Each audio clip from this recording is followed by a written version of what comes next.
चंद्र पुष्प शीतल से आसनमि वासु पूज्य पूजित सुरराय वासु पूज्य पूजित सुरराय विमल अनंत धर्म जस उज्ज्वल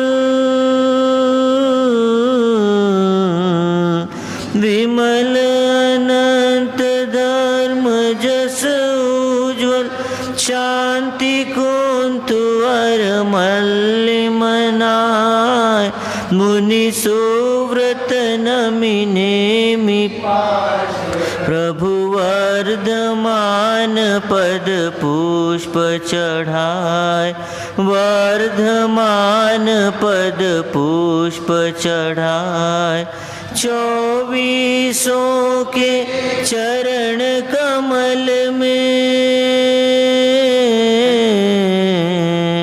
24 के चरण कमल में मेरा वंदन बार बार अरिहंतों को नमस्कार सिद्धों को नमस्कार जिसने राग द्वेष कामादि हो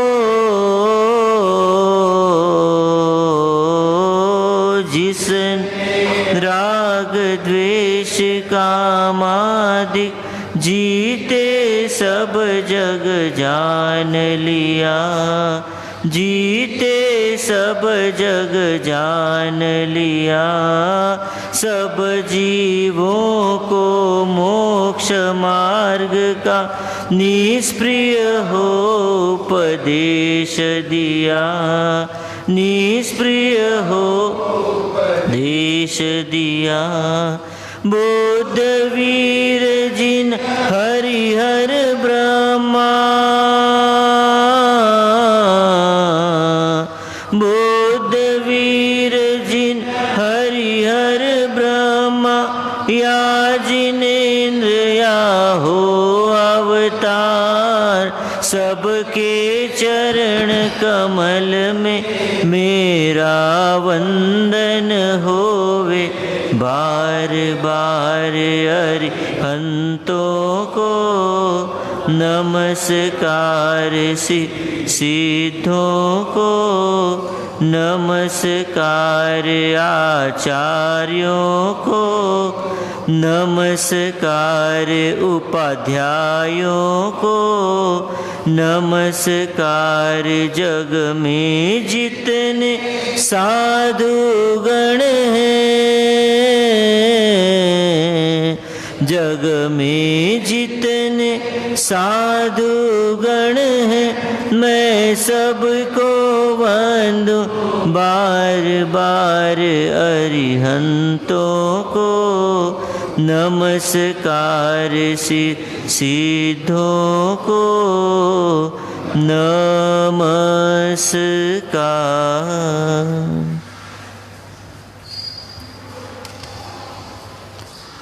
पंच परमेष्ठी भगवंतों के चरणों में कोटिशः नमन। परम पूज्य परम उपकारी सतपथ प्रदर्शक गुरु भगवंत के चरणों में कोटिशः नमन। उपस्थित आदरणीय मुनि भगवंत, धर्म प्रेमी बंधुओं, माताओं एवं बहनों, चातुर्मास काल की शुरुआत में आप हम सब धर्म क्या, धर्म क्यों और धर्म कैसे, इस विषय का चिंतन कर रहे हैं। चिंतन के इस प्रारंभिक वेला में हम धर्म के दो विभाग करके जी रहे हैं, एक लौकिक धर्म और एक लोकोत्तर धर्म। लौकिक धर्म हमारा लौकिक कर्तव्य है और लोकोत्तर धर्म हमारा आत्मिक कर्तव्य है। लौकिक धर्म हम इसलिए निर्वाह करते हैं कि आखिर हमें जीना तो संसार में ही है, लोक में ही है। लोक यानी संसार, तो संसार में जीना है, तो संसार में जिनके साथ जीना है उनके प्रति हमारा व्यवहार यदि सुधरेगा नहीं तो बार बार संघर्ष होंगे, खींचातानी होगी और उसके कारण से न तो मन की शांति होगी और न धर्म में रुचि होगी। इसलिए लौकिक व्यवस्था को हम व्यवस्थित कर लें, ऐसा हम अपना व्यक्तित्व बनाएं। पूरा खेल ये नहीं है कि संसार में कौन कहाँ है, कैसा है, किस स्थिति में है। पूरा खेल यह है कि संसार कैसा भी हो, हम कैसी स्थिति में हैं।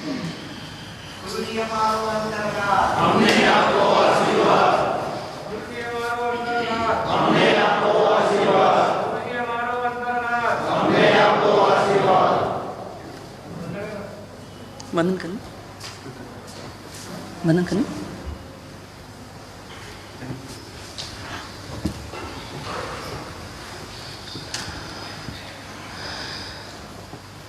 तो लौकिक धर्म जो है वो हमारा लौकिक कर्तव्य है। बात ये चल रही थी कि लोक यानी संसार, तो आखिर जीना तो हमें कहाँ है? हर समय हम कहाँ पर हैं? संसार में है अभी, है ना। मतलब जब मुक्त होंगे तब होंगे, लेकिन जब तक मुक्त नहीं होंगे तब तक हमें जीना कहाँ रहेगा? संसार में जीना रहेगा। और संसार में जीना है और जिनके बीच जीना है, जिनके साथ उठना है, बैठना है, बात करना है, सोना है, चर्चा करना है, जो भी स्थिति है, तो उनके साथ ये जीना नहीं आया तो हम कहीं ना कहीं संसार में जब फेल हो जाएंगे जीने के लिए, तो न तो हमारी मोक्ष मार्ग में रुचि होगी और न मोक्ष मार्ग की पात्रता बचेगी। क्योंकि जब मन शांत होता है तब धर्म में थोड़ी रुचि आती है। जब मन पूरा बेचैन होता है, अशांत होता है, चंचलित होता है, तो हम वास्तव में धर्म करने की पात्रता खो देते हैं। और जब धर्म करने की पात्रता खो देते हैं तो उस समय हमारे को लोकोत्तर धर्म समझना ही मुश्किल पड़ता है, लोकोत्तर धर्म के सत्संग में बैठना ही मुश्किल पड़ता है। इसीलिए लौकिक धर्म का भी अपना महत्व है और इसीलिए ज्ञानियों ने प्राथमिक सीढ़ी के रूप में ये बताया कि पहले लौकिक धर्म का पालन भी करो और उसके साथ फिर लोकोत्तर धर्म को जोड़ो।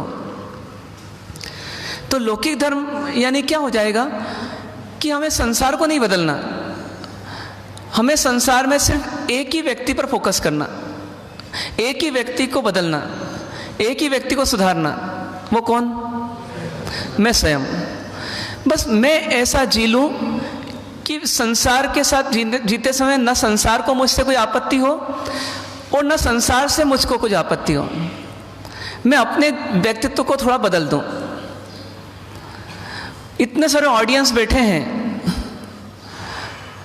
लेकिन जो कलाकार अपनी अदाकारी करता है तो वो सिर्फ इतना ध्यान रखता है कि ये क्या कर रहे हैं, ये कैसे आए हैं, क्यों आए हैं, क्या करेंगे आगे, उससे मुझे कोई मतलब नहीं। बस मुझे जो रोल मिला है वो रोल मैं अच्छी तरह से अदा कर दूं। तो इतने सारे हजारों लोगों के बीच में भी बैठा हुआ कलाकार सिर्फ अपने आप पर फोकस करता है। उस समय उसको उस समय कोई नहीं दिखता। यहाँ तक कि एक कलाकार को राम का रोल मिला, दूसरे को रावण का रोल मिला, पर राम का कलाकार जो है वो राम का ही रोल सोच रहा है, वो रावण का रोल भी नहीं सोच रहा है। रावण का रोल करने वाले ने कोई डायलॉग यदि गलत भी बोला तो राम का रोल करने वाला अपने डायलॉग्स गलत नहीं बोलने लग जाएगा। मजबूरन रावण के रोल करने वाले को वापस ट्रैक पर आना पड़ेगा, क्योंकि राम का रोल करने वाला बराबर अपने ट्रैक पे चल रहा है। इसको क्लियर कर। मतलब क्या है कि जैसे पहले तो हमने ऑडियंस को कलाकारों से अलग कर लिया, अब कलाकारों में भी देख रहे हैं हम कि एक कलाकार का दूसरे कलाकार से संबंध है भी, लेकिन जब उसको अपना रोल अदा करना होता है तो वो दूसरे को नहीं देखता, वो अपने आप को ही देखता है। रावण जिस तरह से अट्टहास कर रहा है, राम उस तरह से अट्टहास नहीं कर रहा। क्यों? क्योंकि राम को मालूम है मैं राम हूं, मैं रावण नहीं हूं, ना मैं ऑडियंस हूं, मैं सिर्फ राम हूं। तो पूरा का पूरा कंसंट्रेशन कहाँ, एकाग्रता कहाँ? सिर्फ राम के रोल में। और मेरी राम के रोल में कोई गड़बड़ नहीं होनी चाहिए। अब रावण का रोल करने वाला कभी कुछ गड़बड़ कर भी दे तो राम का रोल करने वाला क्या करेगा? राम का रोल करने वाला गड़बड़ नहीं करेगा, वो जान लेगा। जीने का बहुत बड़ा फार्मूला है ये, समझना इस बात को गहराई से। मतलब बात तो बहुत छोटी सी है, देखी भी, अनुभव भी करी है आपने, पर ये फार्मूला जीवन का अगर बन जाए तो बहुत बड़ा फार्मूला बन जाएगा। तो राम का रोल करने वाला बराबर सावचेत है। उसे यदि पता ही पड़ गया कि रावण का रोल करने वाला कुछ गलत बोल रहा है, तो वो बजाय अपने डायलॉग्स बदलने के, वो अपने डायलॉग सही बोलता है और वापस कोशिश करता है कि वो रावण का रोल करने वाला भी ट्रैक पर आ जाए। यदि रावण के रोल करने वाले ने सीता की जगह शूर्पणखा बोल दिया, तो वापस राम का रोल करने वाला उसको शूर्पणखा नहीं बोलने लग जाएगा, उसको वो सीता ही बोलने लगेगा। तो अपने आप रावण के रोल करने वाले को एहसास होएगा कि अरे मैं गलत बोल गया था, कोई बात नहीं, आगे से मैं सुधार लूँ। मतलब मैं इतना मजबूत हो जाऊं, अपन सिद्धांत पर आ रहे हैं कि अपन इतने मजबूत हो जाएं कि अपन अपना कर्तव्य, लौकिक कर्तव्य अपना पति के रोल में, भाई के रोल में, बेटे के रोल में हम इस प्रकार से अदा करें कि हम अपने रोल को बिगड़ने ना दें। और यदि कोई रोल बिगाड़ता भी अपना, यदि पत्नी अपना रोल अदा नहीं कर रही है, तो इसका मतलब ये नहीं कि पति अपना रोल अदा करना बंद कर दें, पति अपना रोल निभाता रहे। यदि छोटा भाई अपना रोल अदा नहीं कर रहा है, तो मैं बड़ा भाई हूँ, मैं अपना रोल बराबर अदा करूँगा।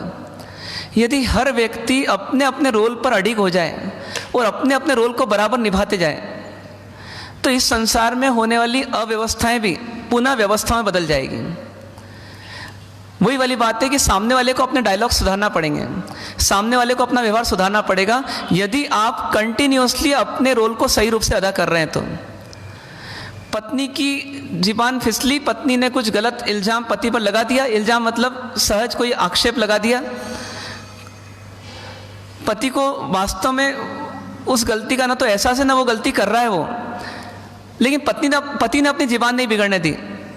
क्या हुआ, पति अपने संयत मतलब अपनी सीमा में अपनी जीबान का उपयोग कर रहा है, पत्नी को मजबूरन ये एहसास करना पड़ेगा कि मैंने गलत शब्द का प्रयोग करा था। अब हो सकता है कि अभी उसने जिस शब्द का प्रयोग किया वो हो सकता है कि शाम को जाकर के कहे कि मिच्छामि दुक्कड़म, सॉरी मैंने गलत बोल दिया सुबह, लेकिन आप उसको समय तो दो। पति ने दिन भर का समय दिया तो उसने एनालिसिस किया कि हाँ मैंने क्या गलती की, क्योंकि इन्होंने तो कोई गलती की नहीं, क्योंकि वास्तव में पति ने क्या करा, पति ने अपने आप को संभाल लिया, इतना संभाल लिया कि पत्नी को उसकी कोई गलती दिख ही नहीं सकी। जब दिख नहीं सकी तो उसको फिर मजबूरन अपने आप पर फोकस करना पड़ा कि मैं क्या गलत थी। फिर जब ये हुआ क्लेश तो उसमें उनका कोई रोल नहीं, तो फिर बचा कौन, तो बची तो मैं। जब मैं बची तो मैंने क्या गलती करी। तो शाम होते होते उसको अंदर में भाव आएगा कि गलती मेरी थी, इसलिए मुझे सॉरी करना चाहिए। और ऐसे भी क्या है, जब मन अशांत होता है तो मिच्छामि दुक्कड़म करना बहुत मुश्किल हो जाता है, लेकिन मन अशांत हमेशा रह नहीं सकता, मन को शांत होना ही पड़ता है। जैसे पानी को ठंडा होना ही पड़ता है, चाहे कितने ही आपने गैस पे रखा पर जैसे ही उतारा वापस पानी ठंडा होने लगता है। तो ऐसे कि ऐसे ही जैसे ही आपने कोई वापस उत्तेजना देने वाला कोई कार्य नहीं किया तो सामने वाले का जो अशांत मन है उसने अपनी भड़ास निकाल भी दी, तो अब धीरे धीरे उसको शांत होना ही पड़ेगा। और जब शांत होता है व्यक्ति तो एक अलग दृष्टिकोण से, एक अलग नज़रिए से पूरी वस्तु स्थिति को देखने का प्रयास करता है। और जब वो एक नए नज़रिए से देखता है तो पुरानी भूल नहीं करता, फिर उसको महसूस होने लगता है कि मैं भी गलत था। और जब वो बोलता है मैं भी गलत था, अंदर में उसका मन बोलता है, तब समझ जाओ कि हमने उसको सुधार दिया बिना सुधारे। हमने उसको सुधारने का प्रयास नहीं किया लेकिन वो सुधर गया है। क्यों? क्योंकि उसने रियलाइज़ कर लिया है कि मैं गलत था। आखिर आप क्रोध के आवेश में आकर के भी उस समय सुबह सुबह यही बोलते कि देख तू कैसे बोल रही है, लेकिन शायद उनको वो एहसास नहीं होता। पर आपने कुछ नहीं बोला और आपने अपनी सीमाओं को उल्लंघा नहीं, अपनी सीमाओं को मेंटेन कर लिया, अपने वचन को बिगड़ने नहीं दिया। तो क्या हुआ, सामने वाले को स्वयं अंतर झांकने का, अपने आप का विश्लेषण करने का मौका आपने दे दिया। ईगो नहीं बढ़ने दिया उसका और उसको मौका दिया कि तू अंदर झांक। यदि ईगो बढ़ा देते उसका क्रोध करके तो हो सकता है वो अंदर झांकने के बजाय अब आपकी ईगो को देखने लग जाती है। तो क्या किया आपने, आपने बहुत तरीके से स्वयं को सुधारते हुए दूसरे को सुधार दिया। और उसका कोई देखा जाए तो आपके मन पर कोई प्रभाव, दुष्प्रभाव भी नहीं पड़ा कि मेरे को उसको सुधारना है, उसको सुधारना ही है, नहीं सुधारूंगा तो क्या होगा, सुधार के रहूँगा, ऐसा कोई भार भी नहीं आया। लाइट वे में आपने अपने आप को सुधार रखते हुए उसको सुधार दिया। हो सकता है शाम तक भी वो मिच्छामि दुक्कड़म नहीं करें, ऐसा भी हो सकता है, कल कर सकता है, परसों कर सकता है, नरसों कर सकता है।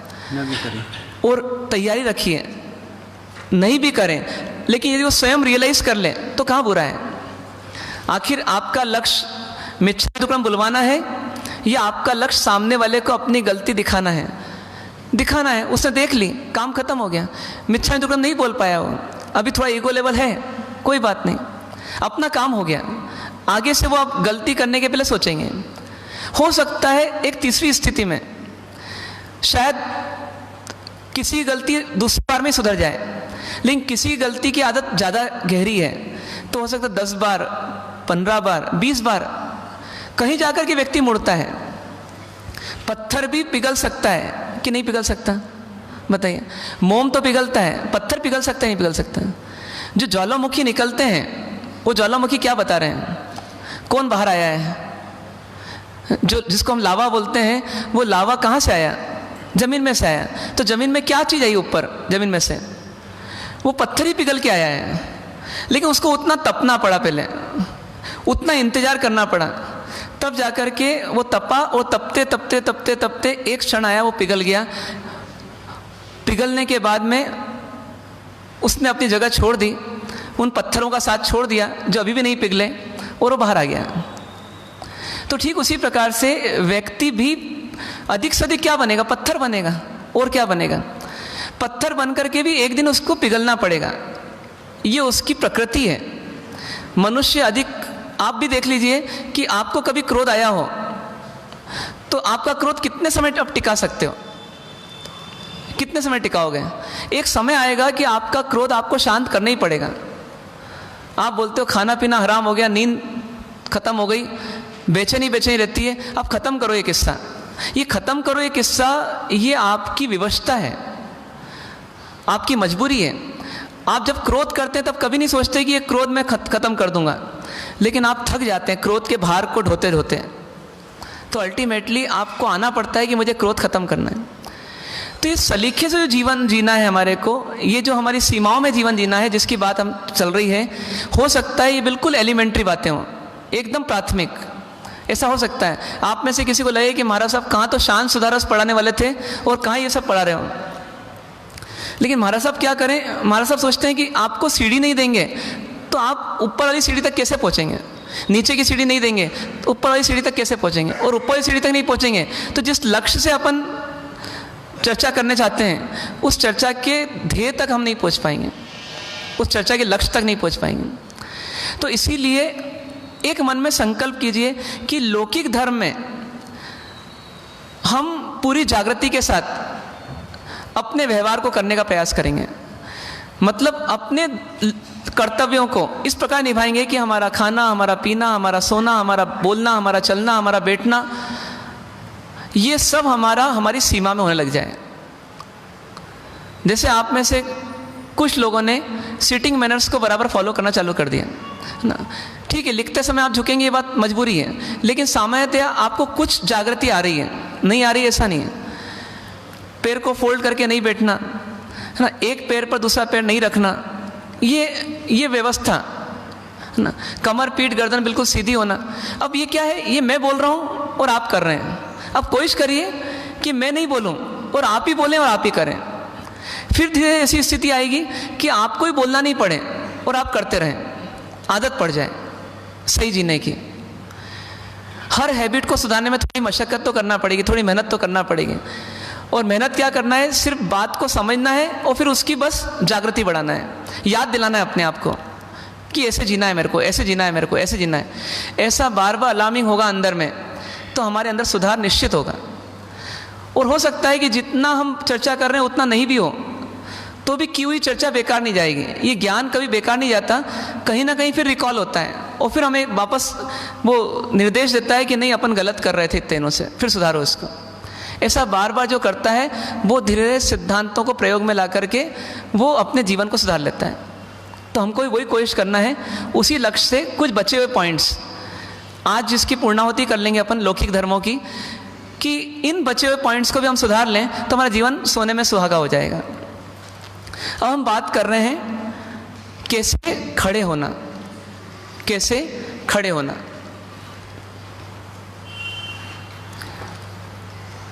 जब हम खड़े होते हैं तो उसमें भी क्या मैनर्स लगते हैं, उसमें भी कुछ बिहेवियरल मैनेजमेंट करना पड़ता है। तो हाँ, करना पड़ता है।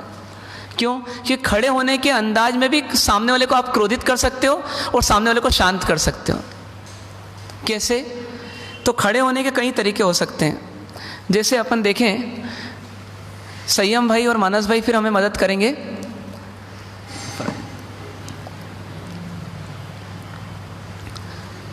खड़े होने के कई तरीके हो सकते हैं, कुछ गलत तरीक़ों को संयम भाई हमें बताएंगे। जैसे कि जब हम खड़े हैं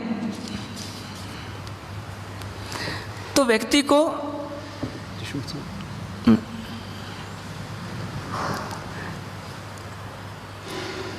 कैसे खड़ा होना,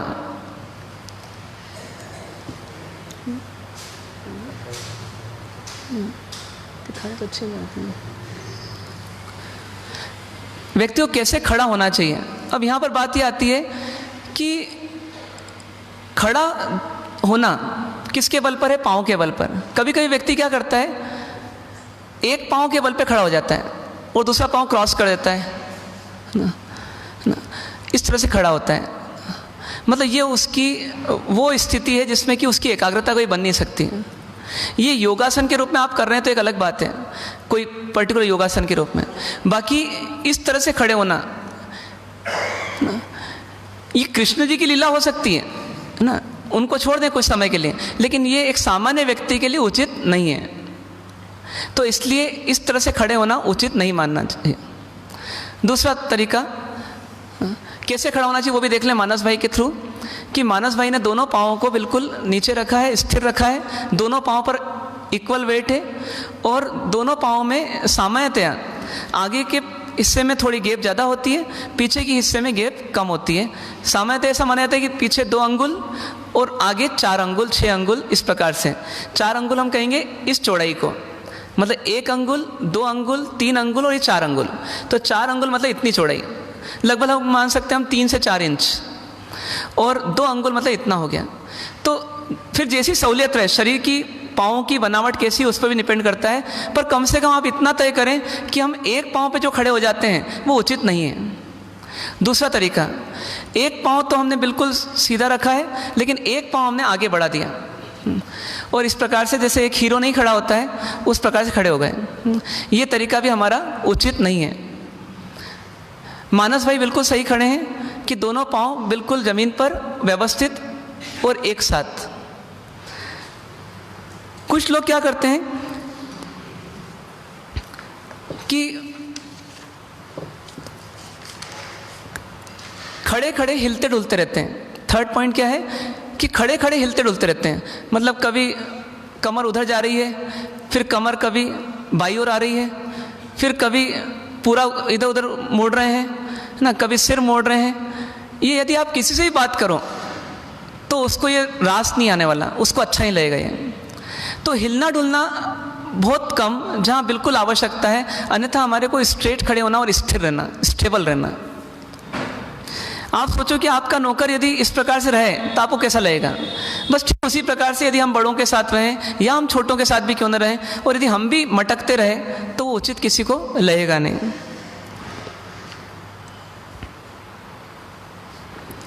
सामान्यतया फिर वही नियम ध्यान रखना है कि परमात्मा, गुरु और स्थापनाचार्य जी, हम सामान्यतः खड़े रहें तो इनको पीठ ना दिखे। जैसे संयम भाई अभी खड़े हैं तो गुरु महाराज पीछे बैठे हैं, लेकिन उनकी ओर पीठ रख करके खड़े हैं तो इनको ये कोई फीलिंग नहीं है कि मैं गलती कर रहा हूँ। पर बड़ों को पीठ दिखाना ये बहुत बड़ी गलती थी हमारी प्राचीन संस्कृति में। आज तो हम पीठ दिखाना तो छोटी गलती हो गई, इससे बड़ी बड़ी गलतियाँ भी हो रही हैं। और आगे बढ़े यदि, अब जैसे मान लीजिए ये 2 भाई हैं और इनको बातें करना है। अब ये खड़े खड़े बातें कर रहे हैं, लेकिन बीच में से किसी को निकलना है क्योंकि गलियारा इतना ही चौड़ा इतना पाटा है। अब क्या होगा, इनको इसकी फिक्र नहीं है कि हम कहाँ खड़े हैं ना, सकड़े रास्ते में खड़े हैं या कभी कभी दरवाजे के वहीं खड़े हैं और किसी को निकलना ही पड़ सकता है। तो ये शिष्टता नहीं होने से किसी के कोप भाजन ये बनेंगे, मतलब किसी को इन पर क्रोध आएगा और भले वो उस समय नहीं निकाल पाएगा तो वो एक्यूमुलेट करके इकट्ठा करके फिर किसी दिन निकाल देगा, क्योंकि इनमें मैनर्स नहीं है। फिर यदि हम आगे देखें कि अब ये खड़े हैं आपस में बात कर रहे हैं मान लीजिए, लेकिन इन्हीं के पीछे, मानस भाई के पीछे यदि कोई वी जाती हैं और इनकी नज़र बार बार उन पर ही पड़ रही है, संयम भाई की नज़र, तो ये क्या होगा, ये अपने आप में गलत फहमियाँ भी क्रिएट करेगा। विशेष करके आप जब पार्टियों में जाते हैं, जब आप कहीं ग्रुप में खड़े रहते हैं या फिर आप बुफे में हैं, तो उस समय आपको ये जागृति रखना चाहिए कि किसी को गलतफहमी हो ऐसा काम मुझे नहीं करना। तो वी जाति मतलब स्त्री जाति को घूर घूर के देखना या स्त्री जाति की ओर देखना, ये खड़े होकर के या बैठ करके भी ये उचित नहीं माना जाता।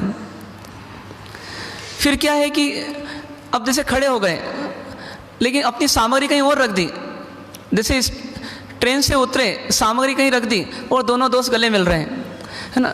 अब वो सामग्री भी अव्यवस्थित कर रही है व्यवस्था को और स्वयं भी अव्यवस्था पैदा कर रहे हैं। तो ऐसा ना हो, अपनी सामग्री अपने पास रख करके खड़े हों।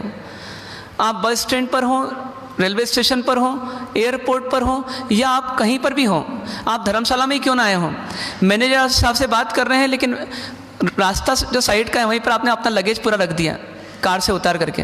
अब क्या हो रहा है, वो रास्ता अवरुद्ध हो रहा है। तो ऐसी चीज़ नहीं होना चाहिए। ये हमने जाना कुछ सामान्य रूप से खड़े होने के नियम। अब हम जानते हैं कि बड़ों के समक्ष जब हम खड़े होते हैं तो हमारी स्थिति क्या होनी चाहिए। तो खड़े होने के कुछ और तरीके क्या हो सकते हैं, पहले उसको देखें। एक होती है अटेंशन की मुद्रा, जिसे हम पीछे हाथ रख करके हम खड़े होते हैं। मानस भाई बताएंगे, पीछे हाथ रख करके हम खड़े होते हैं। कभी कभी हमारी दूसरी मुद्रा हो सकती है जिसमें हम आगे हाथ रख करके खड़े होते हैं, आगे नीचे हाथ रख करके खड़े होते हैं। तीसरी मुद्रा हमारी होती है जब हम हाथों क्रॉस करके खड़े होते हैं, चौथी मुद्रा हमारी होती है जब हम हाथों को ओवरलैप करके खड़े होते हैं। पांचवी मुद्रा होती है जब हम कमर पर एक हाथ रख करके खड़े होते हैं। छठी मुद्रा होती है जब हम कमर पर दोनों हाथ रख करके खड़े होते हैं। ऐसी कुछ मुद्राएं हमारी हो सकती हैं। अब इनमें से चुनना हमारे को कि हमारे को हैबिट किसकी डालना, क्योंकि ये सब मुद्राएं सब स्थितियों में सही नहीं है। जैसे आप मंदिर जी में प्रवेश करते हैं और यदि आप जैसे अभी मुद्रा थी है ना, इस मुद्रा में खड़े हों, उचित होगा या नहीं होगा। तो ये आपका विवेक जागृत होना चाहिए कि मुझे किस समय किस मुद्रा में रहना चाहिए और किस मुद्रा में नहीं रहना चाहिए। सामान्यतया यदि आप बड़ों के सामने हैं तो जैसे पीछे हाथ रख करके खड़े हैं, जैसे संयम भाई बताएंगे, पीछे हाथ रख करके खड़े हैं। हाँ, आप हाथ सीधे कर लें। हाँ, पीछे हाथ रख करके खड़े हैं या थोड़ा सा और हाथों को ऊपर की ओर ले गए, है ना। ये पुलिस में, सेना में, स्कूल में, प्रिंसिपल के सामने, अपने अफसर के सामने जहाँ अटेंशन की आवश्यकता है, वहाँ तो ये मुद्रा सही है। लेकिन आप अपने माता पिता के सामने हो, आप अपने गुरुजनों के सामने हो, आप अपने बड़े भाई के सामने हो, आप आदरणीयों के सामने हो, यहाँ तक कि हम साधु हैं शावक के सामने हो या शावक साधु के सामने हो, समकक्ष के सामने हो, तो ये मुद्रा उचित नहीं है। ये मुद्रा कहीं पर जाकर के थोड़े से अफसरशाहिता को प्रमोट करती है, मतलब अफसरशाहिता को प्रोत्साहित करती है। तो इस मुद्रा से बचना, पहला पॉइंट। फिर कैसी मुद्रा होगी तो मानस भाई बताएंगे। ये इस प्रकार की मुद्रा में हमें रहना चाहिए बड़ों के सामने। मतलब हमारी उस समय लघुता मतलब हमारा छोटापन हमारे बॉडी लैंग्वेज से दिखना चाहिए। तो इस प्रकार मानस भाई जैसे खड़े हैं ऐसे हमको बड़ों के समक्ष खड़े होना चाहिए। फिर दूसरी बात, यदि हम कहें कि एक हाथ ऊपर करके इस प्रकार से खड़े हैं तो ये संयम भाई जैसे खड़े हैं, ये बड़ों के सामने शोभायमान होगा क्या? तो ये नहीं होगा। तो ये भी हमारा क्रॉस लगना चाहिए कि हमें बड़ों के सामने कतई इस प्रकार से नहीं खड़े होना है। फिर तीसरी बात आती है, दोनों हाथ ऊपर करके तो कभी खड़े होना ही नहीं है। क्यों? क्योंकि ये तो बिल्कुल अफसरगिरी है ना। मतलब ऐसा लग रहा है आप रैगिंग ले रहे हो सामने वाले की, है ना, या दादागिरी की मुद्रा है। तो ये तो होनी ही नहीं चाहिए। देखिए, आपको इसलिए नहीं बताया रहा है कि आप हमेशा करते हो, लेकिन कभी कभी करते हों यदि, तो उसको आप सुधार लेवें। क्यों? क्योंकि आप यदि किसी बड़े के सामने हैं, बड़े का मूड अच्छा भी है, लेकिन आपकी इस मुद्रा से आप उसको उत्तेजित कर रहे हो, उसको क्रोधित कर रहे हो। तो ये 3 मुद्राओं से बचना, पीछे हाथ, एक हाथ ऊपर और 2 हाथ ऊपर। लेकिन एक साथ में एक मुद्रा ऐसी है इस प्रकार की जो बहुत कॉमन हो गई आजकल, क्रॉस हैंड्स वाली। ये मुद्रा ही बड़ों के सामने उचित माने या नहीं माने? इसको भी उचित नहीं मानना। बड़ों के सामने हम इस प्रकार से नहीं खड़े हो सकते। आप बोल रहे हैं कि नहीं, हम अटेंशन में, हम बिल्कुल सुनने के मूड में हैं, हम एकदम एकाग्र हैं, हम बिल्कुल सुन रहे हैं उनको, हम हामी भी भर रहे हैं उनको, लेकिन उसके बावजूद ये मुद्रा सही नहीं है आपकी। तो फिर मुद्रा कौन सी हो सकती है? यदि हाथ ऊपर ही रखना है तो आप इस प्रकार से हाथ रखें और थोड़ा झुक करके अदब के साथ आप उनके सामने प्रस्तुत हों, बड़ों के सामने। मतलब आपको हाथ ओवरलैप किया जा सकता है जहाँ तक आपका कंट्रोल रहे, और साथ में आपको थोड़ा सा झुक करके, मतलब सीना फुला करके नहीं, बल्कि थोड़ा झुक करके उस समय बड़े के समक्ष रहना है। तो दो मुद्राएं हमारे सामने आ गई जो सही मानी जाएगी। कौन सी? एक हाथ को नीचे रखने वाली और एक हाथों को ओवरलैप करने वाली। लेकिन बाकी मुद्राओं से क्या करना होगा? हमारे को बड़ों के समक्ष इस प्रकार बाकी मुद्राओं से बचना होगा। फिर सिर खुजलाना, नाक का मेल निकालना, कान का मेल निकालना, आँख का मेल निकालना, या बालों की हेयर स्टाइल सही करना ना, या हाथ जेब में रख करके चलना, ये सब तो उचित है ही नहीं, जैसे आपको पहले ही बताया था। क्योंकि अपन बड़ों के समक्ष हैं, तो बड़ों के समक्ष हमारा विनय सबसे ज़्यादा हमारा जागृत होना चाहिए।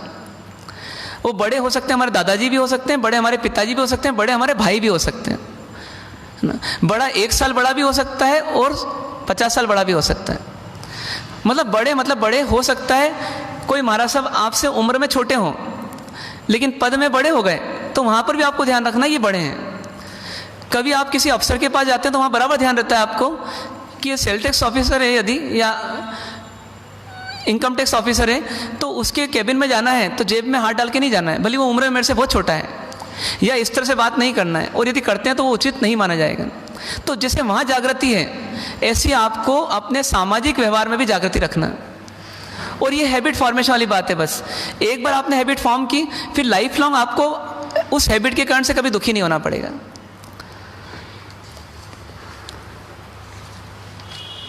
जब आप इधर उधर नहीं देख रहे हैं, सिर नहीं खुजला रहे हैं, तो आप करेंगे क्या? तो आप जो सामने वाले कह रहे हैं उसको आप ध्यान से सुन रहे हैं, और जो बात कह रहे हैं या कहना चाह रहे हैं उसको समझने का पूरा प्रयास कर रहे हैं, और यहाँ तक कि बीच बीच में उनकी हामी भी भर रहे हैं। मतलब आपके चेहरे से दिखना चाहिए कि आपने उस बात को स्वीकार किया है या नहीं किया है। ये नहीं किया है तो अदब के साथ, विनम्रता के साथ, आप जिज्ञासा के साथ पूछेंगे ऐसा क्यों, ऐसा कैसे हो सकता है। और यदि आपने किया है तो आपकी हामी आपके चेहरे के माध्यम से दिखनी चाहिए या आपके वर्डिंग्स के माध्यम से आनी चाहिए। यदि परमात्मा और गुरु या स्थापनाचार्य जी के समक्ष हम हैं तो उस समय हमारे हाथ ना ऐसे रहेंगे नीचे की ओर जैसे अभी हैं संयम भाई के, ये भी उचित नहीं माने जाएंगे वहाँ पर, और ना इस प्रकार से रहेंगे। फिर कैसे रहेंगे? तो जैसे मानस भाई बता रहे हैं, ये इसी प्रकार की मुद्रा हमारी रहेगी।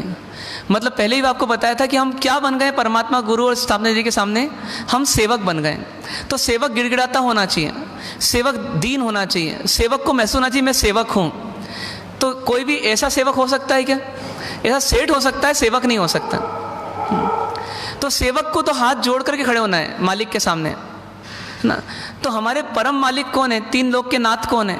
वो हमारे परमात्मा हैं, उनके पद पे चलने वाले गुरु हैं, और उनके शास्त्र आदि हैं या स्थापनाचार्य जी आदि हैं या कोई फोटो आदि है। तो इनके समक्ष हमारी मुद्रा हमेशा ऐसी होनी चाहिए। उस समय आप हाथ नीचे रख करके भी खड़े हो तो ये उचित नहीं है। कई बड़ों के समक्ष आप हाथ नीचे रख के खड़े हो तो भी चल जाएगा। यदि हाथ बंधे हुए नहीं आगे की ओर और नीचे की ओर हैं तो भी चलेगा, पीछे की ओर नहीं होना चाहिए बड़ों के सामने। पर परमात्मा, गुरु और स्थापना इनके सामने तो हाथ जोड़ के खड़े होना है। आप एक इच्छकार भगवान भी बोल रहे हैं, इच्छा में खमासमन भी बोल रहे हैं, तो आपकी मुद्रा ऐसी ही होनी चाहिए और थोड़ा झुक के भी होना चाहिए। इस प्रकार से हमारी मुद्रा होनी चाहिए। तो ऐसी मुद्रा में रहना, ये हमें ध्यान रखना है। फिर बात आती है कि यदि आप खड़े हैं और खड़े होते समय मान लीजिए कि आप ग्रुप में हैं, तो बीच में किसको खड़े करना? तो जो आप में बड़े हों उनको खड़े करना। वो पद में बड़े हों तो बहुत अच्छी बात है, पद में बड़े ना हों तो जो उम्र में बड़े हों उनको बीच में खड़े करना। ये हमारा एक नैतिक दायित्व है और ये शिष्टाचार है कई बार प्रतिक्रमण करते हैं हम, प्रतिक्रमण जैसे अभी हो रहा है उसको बदलिए थोड़ा ना। प्रतिक्रमण में बीच में कौन होना, जो उम्र में वडील हों या जो पोषद आदि में हों ना, उनको बीच में लाना। बीच में मतलब मुख्य स्थान पे लाना, ये हमको हैबिट डालना। अभी जो आया बैठ जाए भैया, ठीक है, बैठ तो जाते हैं कोई बात नहीं, कभी कभी बड़े लेट भी आते हैं, ये भी दिक्कत है। लेकिन क्या है कि छोटों को कब पता पड़ेगा कि हमको बड़ों को आगे बिठाना। अभी बच्चों को प्रमोट करने के लिए कभी कभी अपन आगे बिठाते हैं बच्चों को कि चलो बच्चों को अच्छा लगेगा, लेकिन बच्चों को ये भी तो पता पड़ना चाहिए कि हमारा स्थान पीछे है, बड़ों के पीछे है ना। नहीं तो क्या बोलेंगे कुछ दिन के बाद, वो आगे बैठे हैं, पापा आप पीछे बैठ जाओ, यहाँ आप प्रतिकोण में आ गए, पीछे बैठ जाओ। अब उनका आशय गलत नहीं है, वो नादान है, लेकिन उनको पता नहीं कि क्या शिष्टाचार है। होना तो ये चाहिए कि पापा आप यहाँ बैठिए आगे, मैं पीछे बैठता हूँ। ये कब होगा, जब समाज में वडीलों को सम्मान मिलेगा, बड़ी उम्र वालों को सम्मान मिलेगा, बड़े पद वालों को सम्मान मिलेगा, कोई बड़े कार्य करने वाले को सम्मान मिलेगा, कोई तपस्वी विशेष है उसको सम्मान मिलेगा। आपका विवेक ये होना चाहिए कि कौन अभी लायक है बीच में बैठने के ना। जैसे हमको कोई कार्यक्रम महोत्सव करना है तो कोई मुख्य अतिथि बनाते हैं, तो पहले सोचती कार्यकारिणी कि किनको मुख्य अतिथि बनाया जाए, जो इस कार्यक्रम के लिए बिल्कुल फिट है ना, तो फिर उनको स्थान भी वैसा देते हैं। तो ठीक उसी प्रकार से यदि आप खड़े हैं ग्रुप में, तो आपको बीच में किसको लाना या उचित स्थान पर, विशेष स्थान पर किसको लाना, तो जो आपको लगते हैं कि आदरणीय है सबसे ज़्यादा, उनको लाना। अब उठ बोलना है ग्रुप में, किसको बोलने देना, तो जो हमारे पूरे ग्रुप में प्रतिक्रमण करने वालों में जो उस समय सबसे बड़ी उम्र के हैं, उनको बोलना कि आप अब उठे में बोलिए। क्यों? क्योंकि आप हमारे रिप्रेजेंटेटिव हो, आप प्रतिनिधि हो। तो इसलिए ये ध्यान रखना हमारे को कि बड़ों को सम्मान मिले। फिर कभी कभी ऐसी स्थिति आती है कि अब दो लोग हैं, जैसे आप पहले महाराज साहब केस में लीजिए ना, एक महाराज साहब जो हैं वो पद में बड़े हैं, रत्नाधिक हैं, एक महाराज साहब पद में छोटे हैं। तो सामान्यतः दोनों महाराज साहब हमेशा आजू बाजू में नहीं खड़े रहेंगे, मजबूरी में कहीं खड़े रहना पड़ा अलग बात है। बाकी सामान्यतः क्या करेंगे, जब लोग आ रहे हैं या लोग बैठे हैं तो क्या करेंगे, वो थोड़ा साइड में हो जाएंगे, थोड़ा पीछे भी हो जाएंगे जो छोटे हैं। क्यों? क्योंकि ये दिखाने के लिए कि बड़े कौन हैं आपको क्लियर हो जाए, ऐसा कन्फ्यूज़न नहीं हो जाए कि बड़े कौन है पता ही नहीं पड़ा। जुलूस में चल रहे हैं तो वहाँ पर भी ध्यान रखेंगे कि बड़े कौन है छोटे कौन है, सामान्यतः ध्यान रखेंगे। कोई फ्रेंडली रह करके आगे पीछे कर दें वो अलग बात है, ये बड़े का बड़प्पन होना चाहिए, लेकिन छोटे में ये लघुता होनी चाहिए कि मुझे पता रहे मुझे कहाँ खड़ा रहना है, मुझे कहाँ बैठना है। तो ठीक उसी प्रकार से आप पर भी ये नियम लागू होता है कि यदि आप खड़े हैं तो उस समय आपको ये ध्यान रखना है कि मैं जिस जगह खड़ा हूँ, जिस प्लेटफॉर्म पर मैं हूँ, उसे मेरे से बड़े को मैं ये दिखा पा रहा हूँ या नहीं दिखा पा रहा हूँ कि ये मेरे से बड़े हैं। ये नहीं दिखा पा रहा हूँ तो ये मेरी गलती है। ठीक है, कितनी हम आत्मीय हैं आपस में, माता पिता परिवार है, भाई भाई बिल्कुल साथ में रहते हैं ना, जन्म से कभी भेद किया ही नहीं कि कौन बड़ा और कौन छोटा, बहुत अच्छी बात है। लेकिन छोटे का ये दायित्व है, बड़ा नहीं बोलेगा ये, लेकिन छोटा को समझना चाहिए कि मुझे मेरी सीमा में रहना है। आपको पता होगा लक्ष्मण जी ने सीता जी के चरण के अलावा कुछ देखा ही नहीं था, जबकि वनवास में साथ में थे, जबकि राजभवन में जिए साथ में, लेकिन उसके उन्होंने उन सीता जी को माता ही माना और माता के चरणों के अलावा माता को देखा ही नहीं। जब सीता जी का हरण हुआ तो लक्ष्मण जी ने कहा कि मैंने तो उनके हमें चरण ही देखे, तो कौन सा आभूषण उनका है जो गिरा हुआ मिल रहा है वो मुझे नहीं पता। तो सोचिए, मतलब ये स्थिति है शालीनता की, शिष्टता की मर्यादाएं। तो हमें जितना हो सके आज के परिवेश में जितना हम इसका पालन कर सकें अवश्य करें। ऐसे कैसी जब हम छोटों के सामने हैं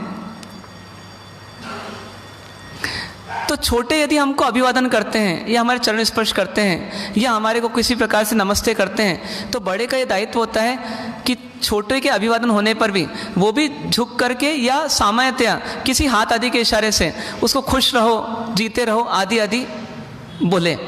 ऐसा ना हो जाए कि ये तो इसकी ड्यूटी, इसको करना ही चाहिए ना।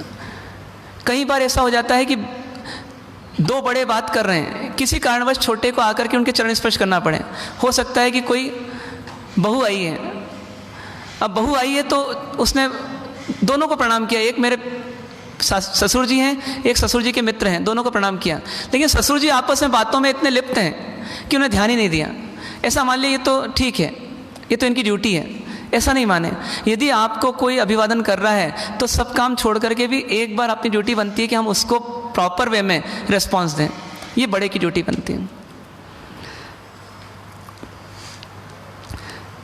जैसे छोटे व्यक्ति ने आकर के महाराज साहब को बोला मत्थन वंदा में, महाराज साहब क्या बोलेंगे? धर्म लाभ। ये महाराज साहब की ड्यूटी बनती है। उन्हें बोला इच्छा कारण संजय सबन अबुठम या अभिंतर आयम खामे हूँ, महाराज साहब की ड्यूटी बनती है खामे है। एक महाराज साहब बिजी हैं, बड़े बिजी हैं, सेकंड नंबर वाले की ड्यूटी बनेगी कि वो बोले खामे है, पूछ करके। इस प्रकार से मतलब कहीं ना कहीं रिस्पॉन्स देने की आवश्यकता हमेशा रहती है। ऐसे ही श्रावक के साथ है, जी प्रणाम, तो खुश रहो, जय जिनेन्द्र, हाँ जय जिनेन्द्र। इस प्रकार से हमारा रिस्पॉन्स है। ये सामान्यतया खड़े रहते समय की सामान्य स्थितियों को बड़ों के समक्ष, छोटों के समक्ष कैसी होनी चाहिए उसका हमने चर्चा की है। अब बात आती है हमारी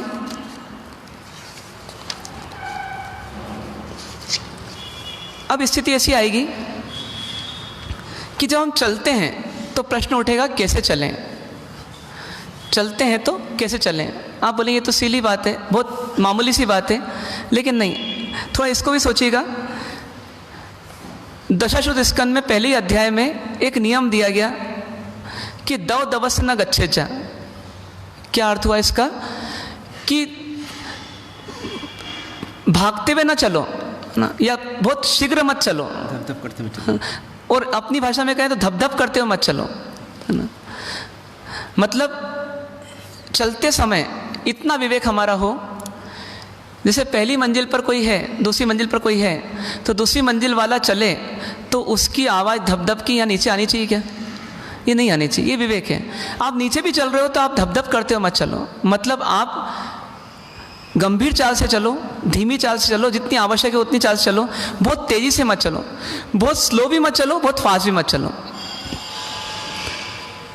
कोई अपवाद हो सकता है इसका, लेकिन वो अपवाद हो सकता है, उसकी कॉपी हर व्यक्ति नहीं कर सकता। इसका कारण 3-4 हैं। यदि आप तेजी से चलते हैं, बहुत शीघ्र चलते हैं, एक एक सीढ़ी उलांग के चलते हैं, तो इसमें क्या क्या संभावना है? तो पहली बात, शरीर को हानि हो सकती है। दूसरी बात, कोई वस्तु टूट फूट सकती है। तीसरी बात, कोई जीवों की हिंसा हो सकती है। चौथी बात, आत्मा में शांति नहीं रहेगी। ये 4 चीज़ें आप मान के चलिए। कौन कौन सी? पहली, शरीर की हानि। दूसरी, वस्तु की हानि। तीसरी, जीवों की हानि। और चौथी, आत्मा की शांति की हानि। तो हमें तेजी से नहीं चलना है, भागदौड़ नहीं करना है। जो एक सामान्य स्पीड है, जहाँ पर जो अनुकूल है उसके साथ चलना है।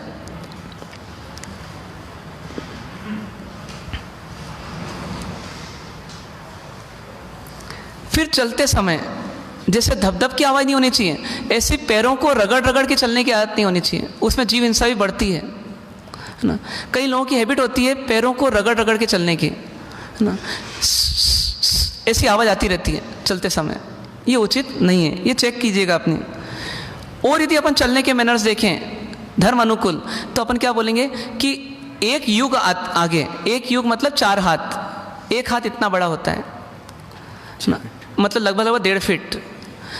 तो हम ये मान लें 2 मीटर आगे देखते हुए हमें चलना, जिससे क्या होगा कि कोई वस्तु है तो भी दिख सकती है और कोई जीव है तो भी दिख सकता है। दिखेगा तो हम उसकी हिंसा से बचने का प्रयास कर सकते हैं। वापस वही वाली बात आएगी, चलते समय भी कभी हमारे बड़े जो हैं वो हमसे साथ में चल रहे हैं लेकिन वो पीछे हैं और हम आगे हैं, तो ये उचित नहीं है। चलते समय का साधु का नियम कैसा होता है उसकी जानकारी आपको अवश्य होनी चाहिए। एक बार बच्चे बताएंगे। मान लीजिए 2 साधु हैं, दोनों कहीं जा रहे हैं, ये बड़े हैं वो छोटे हैं ना। किस प्रकार की स्थिति होनी चाहिए? तो इस प्रकार की स्थिति होनी चाहिए। और किस प्रकार की स्थिति नहीं होनी चाहिए? तो पॉइंट नंबर 1, ये दोनों आजू बाजू में न चलें, ऐसा सामान्यतया होना ही चाहिए। सेकंड, छोटे आगे बड़े पीछे, ये सिर्फ कहाँ हो सकते हैं? जहाँ पर जोखिम हो, जहाँ पर कुछ घात होने की संभावना है, जंगल आदि का रास्ता है, जहाँ पर कोई हिंसक जानवर हो सकता है, रात्रि में जा रहे हैं ठल्ले मात्रे के लिए, और सांप हो सकते हैं, बिच्छू हो सकते हैं, तो उस समय छोटे आगे चलें बड़ों की हिफाजत के लिए, ये अलग बात है, पर सामान्यतः ऐसा नहीं चलना। तीसरा, बड़े आगे और छोटे बिल्कुल पीछे, इनके बिल्कुल बैक में, ऐसा भी नहीं चलना, क्योंकि बड़े रुकेंगे और छोटे टकरा जाएंगे, तो छोटे टकरा जाएंगे तो उससे आघात किसको होगा? बड़े को होगा, तो इसलिए ऐसे भी नहीं चलना। फिर कैसे चलना? तो वापस अपनी सही पोजीशन में आए कि डायगोनली, तिरछा, ऐसा हमको चलना, ये नियम बताया गया। ये साधु के लिए तो बताया गया, पर श्रावक भी जहाँ जरूरी हो इस प्रकार के नियम की जानकारी रहे तो उस समय वो चलते समय ध्यान रख सकते हैं। अब पिताजी तो पीछे हो गए और बेटा आगे हो गया, जैसे करके बताएंगे, पिताजी आगे पीछे हो गए और बेटा आगे हो गया, है ना, ये उचित तरीका नहीं है, ये ध्यान रखना है, ये मैनर्स है हमारे।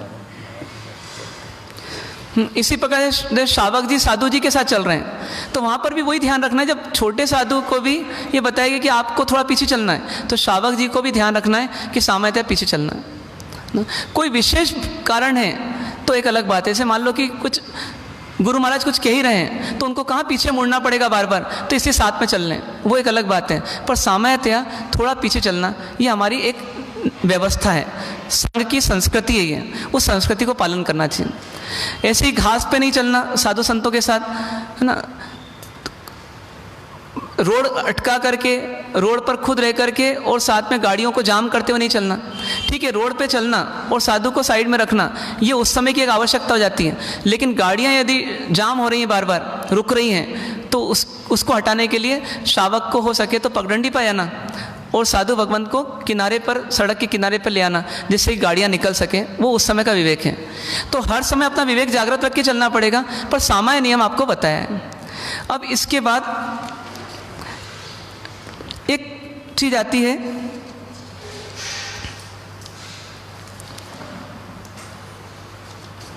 कि कैसे आहार करना, ये बहुत मुख्य बिंदु है।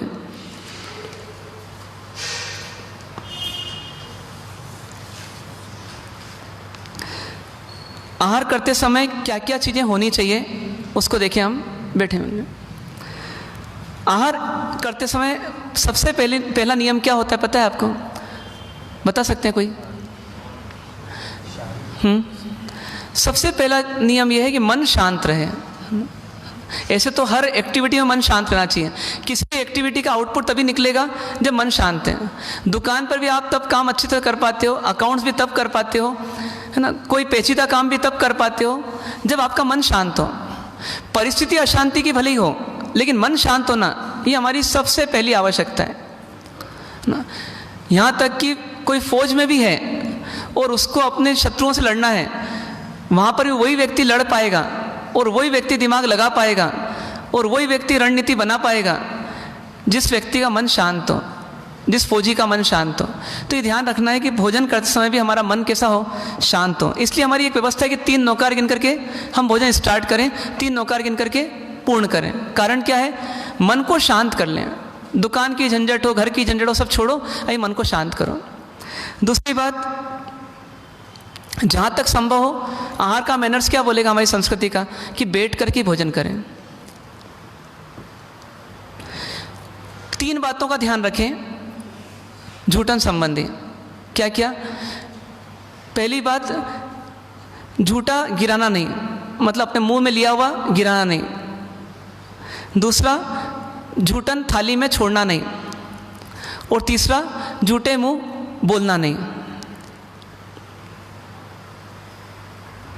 झूठा गिराना नहीं, झूठा छोड़ना नहीं और झूठे मुंह बोलना नहीं। फिर यदि हम आहार प्रारंभ करने जा रहे हैं तो एक मैनर्स ये बोलता है, साधु धर्म में भी ये मैनर्स फॉलो किया जाता है कि निमंत्रण करो अन्य साधुओं को।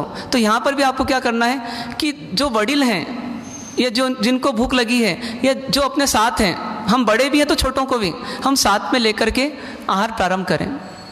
एक थाली में करना ये जैन संस्कृति नहीं है, पर कम से कम साथ में बैठना ये जैन संस्कृति है। फिर उसके बाद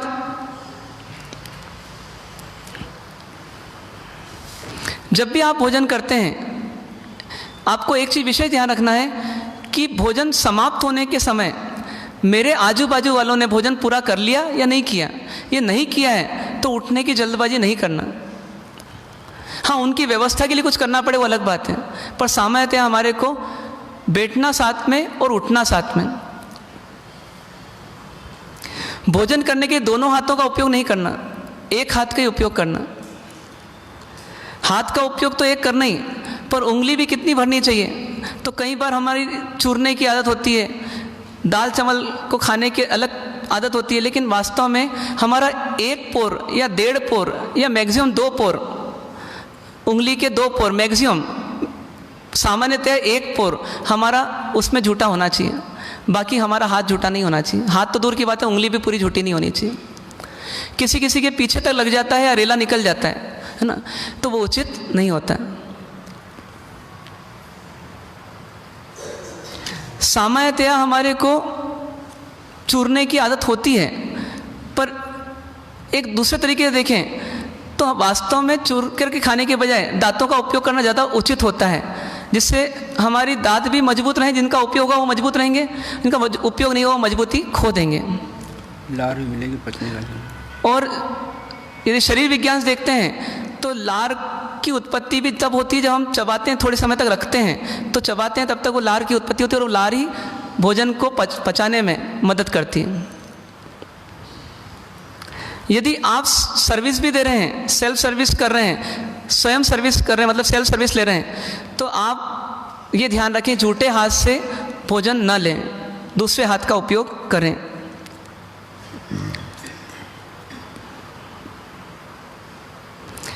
सामान्यतया मुंह झूठा हो तो झूठे मुंह लेने ना चले जाएं।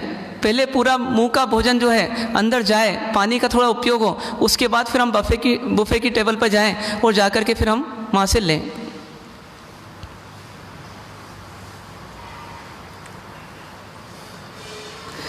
कोशिश करना चाहिए हम झूठा तो नहीं छोड़ें, लेकिन हम थाली धोकर के पिएं। इससे भी यदि हम देखें तो कई लाभ एक साथ होंगे। पर्यावरण की रक्षा होगी, ये तो है ही, क्योंकि झूठन कम आएगी तो गंदगी कम होगी, पर्यावरण की रक्षा होगी, पर साथ ही साथ हमारे को अपनी रसनेंद्रिय पर विजय प्राप्त करने का एक छोटा सा मौका मिलेगा। हो सकता है आप में से कई लोग आइम्बिल नहीं कर सकते हो, कोई बात नहीं, लेकिन कम से कम 1 कोर 2 कोर या 1 गुट 2 गुट 3 गुट यदि हम थाली धोकर के पीते हैं, उस समय नमक मिर्ची मसाला का असर थोड़ा कम हो जाता है, थोड़ा फीकापन आ जाता है, कोई बात नहीं, उसको पी करके देखें।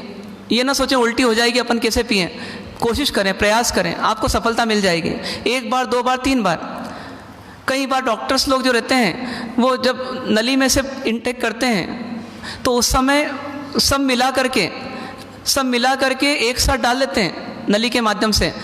ये जीवान की जो नखरे हैं ये सब खत्म हो जाते हैं मरीज के, और उसमें सीधा सीधा नली के माध्यम से उस समय थुल्ली भी जा रही है, दाल भी जा रही है, दूध भी जा रहा है, आपका जूस भी जा रहा है, सब उसी में जा रहा है एक साथ, और आप नोनोश नहीं करते क्योंकि आपकी मजबूरी आ जाती है। यहाँ थाली धोकर के पीने में क्या दिक्कत है?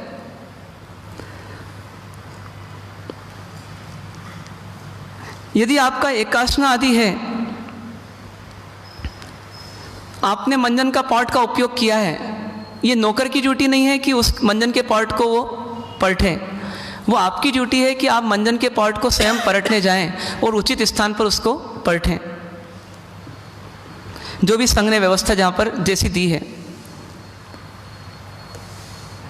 कोई परोसगारी करे, हमें मौन से खाना, लेकिन कभी आवश्यकता है तो मुंह धो करके, मतलब पानी से कुल्ला करके फिर बोलना, ये हैबिट डालना।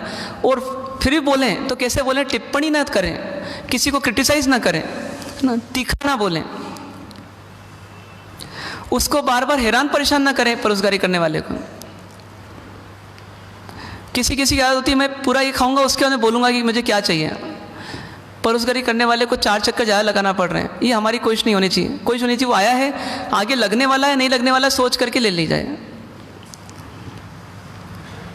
एक कोशिश ये होनी चाहिए कि जब भी हम किसी सार्वजनिक वात्सल्य में जाएं, हमारी कोशिश ये हो कि यदि वहाँ पर हम देखें परोसगारी करने वालों लोगों की संख्या कम तो नहीं है, यदि है तो मैं पहले परोसगारी करूँ, उसके बाद मैं भोजन करूं।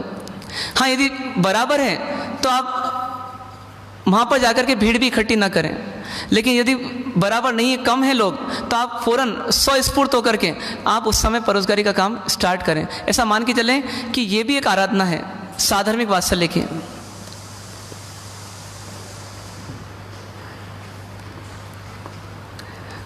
कोई भी चीज़ नीचे गिरती है भोजन करते समय, थाली धो करके पी लिया आपने लेकिन फिर भी नीचे गिरी है, कोशिश करें उसको वापस आप थाली में डाल दें, जिससे कि सामने वाले को कम से कम बर्तन तो मांजना पड़ेंगे लेकिन साथ ही साथ पोछा कम लगाना पड़ेगा।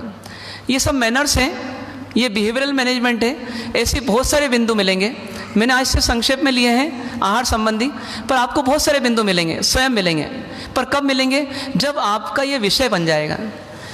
ये विषय कुछ लोग बनाते हैं, उनके जीवन में सलीका आता है, धीरे धीरे आदतें सुधरती जाती है। हो सकता है किसी को 1 महीना लगे, किसी को 3 महीने लगे, किसी को 6 महीने लगे, लेकिन कई लोग ऐसे हैं जो इसको विषय नहीं बनाते ना, इसको विषय नहीं बनाते। क्यों? क्योंकि ये ड्यूटी तो दूसरों की है। नौकर लाते किस लिए अपन, नौकर रखते किस लिए अपन? वो करेंगे ना साफ सफाई, अपन क्यों झूठन का ध्यान रखें? ऐसी सोच नहीं होना चाहिए, क्योंकि ध्यान रखना है कि मनुष्य गति में हम कितनी अकड़ से रह लें, लेकिन जब पशु गति में जाएंगे तो झूठन, आज तो हम झूठन खा नहीं पा रहे अपनी स्वयं की, पर एक समय वैसा आएगा कि हमको दूसरे जीवों की झूठन को चाट चाट के भी खाने का मौका मिले तो हम उसको अपना सौभाग्य मानेंगे, क्योंकि वो भी चीज़ मिलेगी नहीं आसानी से। आज भी कई लोग बॉम्बे में और कई बड़े शहरों में ऐसे भी हैं जिनको भोजन नहीं मिलता है, तो कहीं रसोई होती है, पार्टियां होती हैं, उनके बाहर जो डिस्पोजल्स में गिरता है या बच जाता है उसी को चाट चाट के वो स्वयं भी खाते हैं और बच्चों को भी खिलाते हैं। तो ये ध्यान रखना हमारे को कि हम आहार की भी अवमानना ना करें। ये मान के चलें ये पुण्य के उदय से मिला जरूर है, लेकिन पुण्य के उदय को मुझे वेस्ट नहीं करना है। जैसे घी है तो एक बूंद भी नीचे नहीं गिराती गृहिणी, बराबर नीचे हाथ रख करके कढ़ाई तक चम्मच को ले जाती है, एक बूंद भी नीचे नहीं गिरने देती। ठीक उसी प्रकार से मेरा भोजन मैं इस प्रकार से करूं कि नीचे गिरे नहीं, और गिरे तो कम से कम गिरे, और फिर ध्यान रखूं मैं कि अब आगे ना गिरे, और साथ ही साथ जितना थाली में लिया है वो पूरा ग्रहण करूं। ये सब नियम है किसको लेकर के? ये लौकिक धर्मों को लेकर के नियम की चर्चा हमने पिछले 4-5 दिनों में की है। हो सकता है आपको लगा होगा कि ये इसके लिए हम थोड़ा आते हैं यहाँ पर, लेकिन फिर भी आप मान के चलिए कि जीवन में सब बिंदु नहीं, लेकिन कुछ बिंदु आपको ऐसे जरूर मिले होंगे जिनका पालन यदि आप ईमानदारी से करें तो आपका व्यक्तित्व अच्छा बनेगा।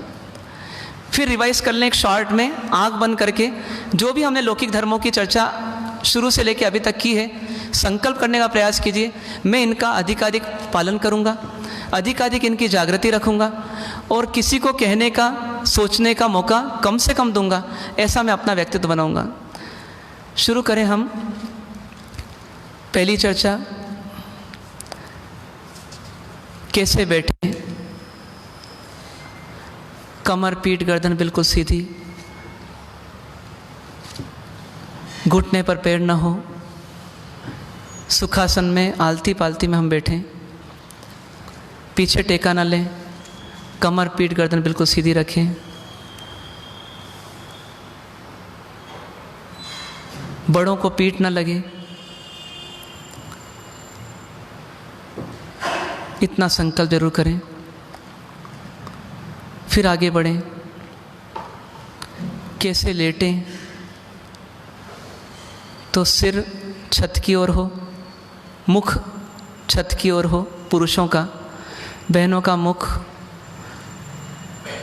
बेड की तरफ हो, गादी की तरफ हो, अथवा दोनों का ही बाई करवट वाला हो। लेटे लेटे खाएं नहीं, लेटे लेटे टीवी देखें नहीं, लेटे लेटे बड़ों से बातें करें नहीं। पैर का ध्यान रखें परमात्मा के फ़ोटो की ओर, गुरु महाराज के फ़ोटो की ओर, धार्मिक पुस्तकों की ओर हमारा पैर न रहे। 7 नौकार गिन करके सोएं, 8 नौकार गिन करके उठें।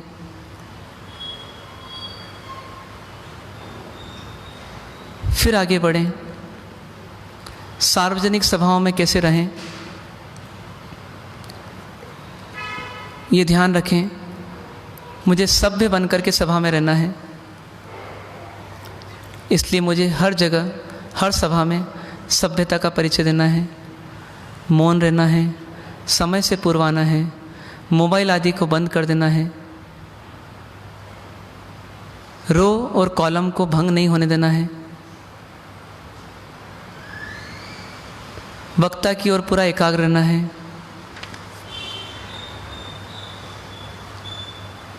पीछे से आगे आने पर साइड से आगे आना है, डिस्टर्ब नहीं करना है किसी को, कम से कम डिस्टर्ब करके अपना काम कर लेना है। कोई पुस्तक कहीं से उठाई है वहीं रखना है।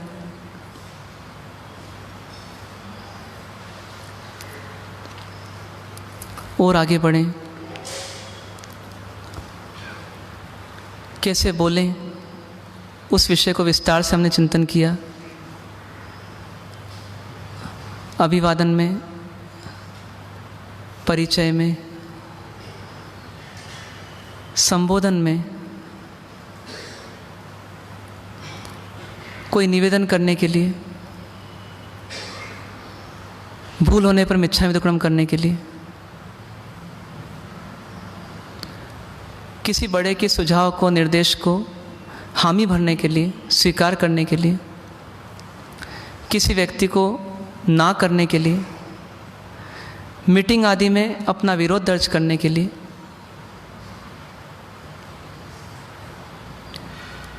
अनावश्यक स्थानों पर नहीं बोलने के लिए,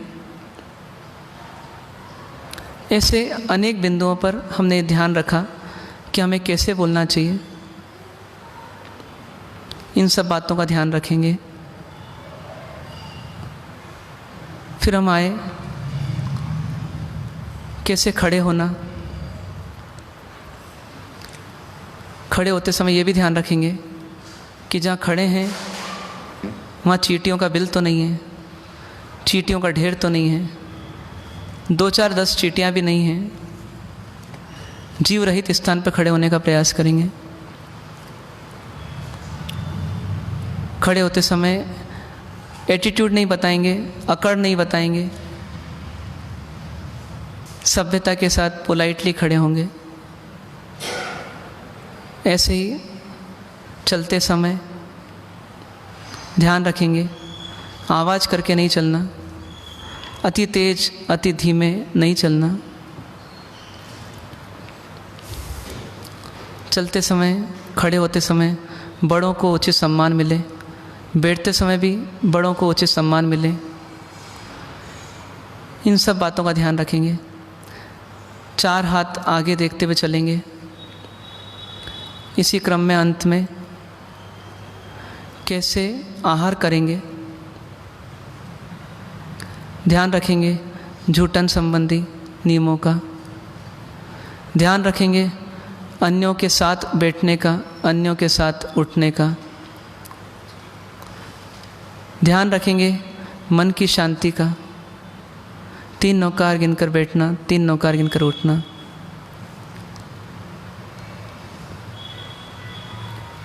ध्यान रखेंगे आहार का अपमान न करें। थाली धोकर के पीने का अभ्यास करेंगे। कम से कम अष्टमी चतुर्दशी से स्टार्ट कर सकते हैं, फिर धीरे आगे बढ़ते जाएं। ऐसी सब बातों को मैं ध्यान रखूँगा, ऐसा संकल्प करें। इन बिंदुओं को बार बार सुने, बार बार पढ़ें और अपने मन को पूरा जागृत करें। मैं जगत में जीऊँ, सबके साथ जीऊँ, लेकिन मेरे व्यवहार से, मेरी वाणी से किसी प्रकार से किसी को भी ठेस ना पहुँचे, क्रोध ना आए, चिड़चिड़ाहट ना आए, झुंझलाहट ना आए। इन सब के लिए मुझे हर काम मैनर्ड तरीके से करना है, ऐसी भावना करें।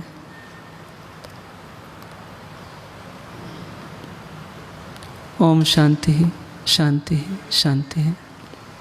ऐसा विश्वास दिल में जमाते चलो, ऐसा विश्वास दिल में जमाते चलो, सिद्ध अरिहंत मन में रमाते चलो, सिद्ध अरिहंत मन में रमाते चलो।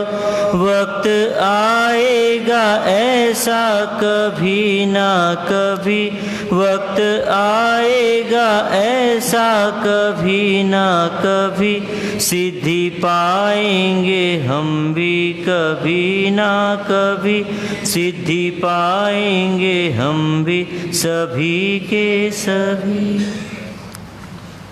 पचखंड तिव्यार उपवास सूर्य हो गए अबदन बच गई तिव्यम पैरम अस्तम खाई सनातन पाण हर पोर्सिम 60% मर्सिम बच गई अनंत वणम सहसा गणम पच्चम कलम दिशा मौन सुतरम बोस रही पोर्सी 60 पोर्सी एकासना व्यासना आइबिल निवि उगय सुर नौकार से हम पोर्सिम 60% मर्सिम बच गई चौम पैरम अस्तम पाणम खाई सनातन वणम सहसा गणम पच्चम कलम दिशा मौनम सुतरम आइबिलम निवि विगय बच गई अनंत वणम लेवालयम किस उक्तम परशुसम एकासनम व्यासनम बच गई तिव्यम पैरम अस्तम खाई सनातन सागणम आउंटन प्रसादम गरोठम सुतरम बोसी रही।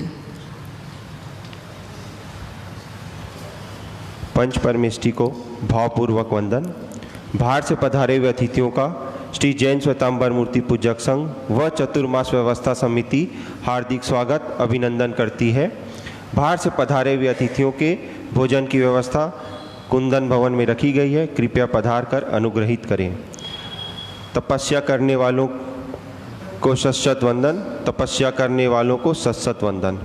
आज तपस्या करने वालों में श्री ऋषभ जी गोलछा सुपुत्र श्री किशोर जी गोलछा के आज 10 उपवास हैं। अनुमोदना अनुमोदना अनुमोदना बारंबार, शुभ कामना शुभ कामना शुभ कामना बारंबार। सामूहिक गुरुवंदन।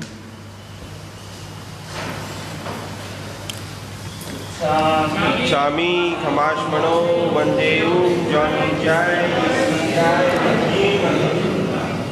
क्षामी खमाश्मनो वंदेयु जौनी जय निसियाय मथेन इच्छकार भगवन सुराई सुख तप शरीर निराबा सुख संयम यात्रा निर्वत्ते हो जी।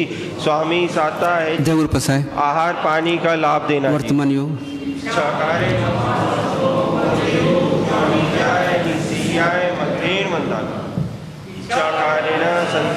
भगवान अबुट्योमी अभ्यंतर रायम खामेऊ खामे इच्छम खामेमी रायम जम किंची अपत्यम परपत्यम भत्ते पाणे विनये वेयवचे अलावे सलावे उचासने समासने अंतर्भाषाय उरी भाषाय जम किंची मज विनये परिणम सुमवार वायरमवार तुभ्ये जानम अहम न जानामि तस्मिच्छामि दुःखम्। धर्म लाभ सबको।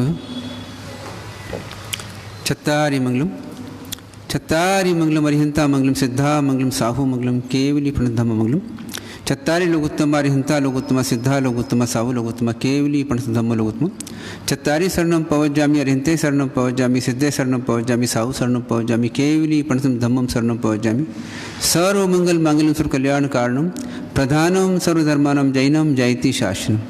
शासन देव की एक